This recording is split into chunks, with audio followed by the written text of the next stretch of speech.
Diyan, nakasara na yung grinder. Okay na, por. Yung pintura, nakasara na. Okay na, por. O yung panel, Okay na, por. nakasara na yung tubig. Okay na, por. O yung main switch, nakasara na rin. Okay na, por. Ano pa yung di mo nasasara? Yung bunganga mo na lang, por.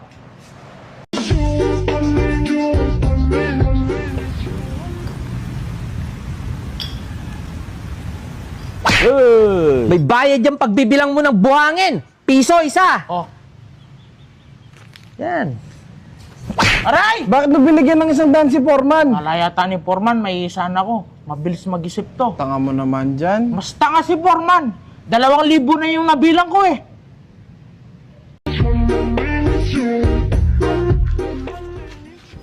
Por, 4 na oras kang nawala. sorry late. Anong nangyari? Nahulog ako sa second floor kanina, por. 20 talampakan lang yung taas nun eh. Di naman naabot ng 4 na oras yun eh.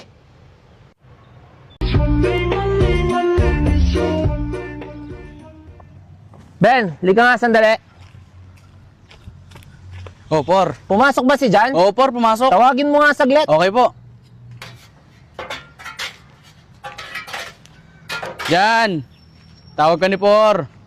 Por, tawag mo daw ako. Nagpakita ka din. Ano yan, por? May dalawa akong masamang balita para sa'yo. Dumating na pala yung resulta mo. Meron ka na lang 24 oras para mabuhay. 24 oras! Grabe naman yata yun, por. Eh, ano ba yung isa? Kahapon pa lumabas to.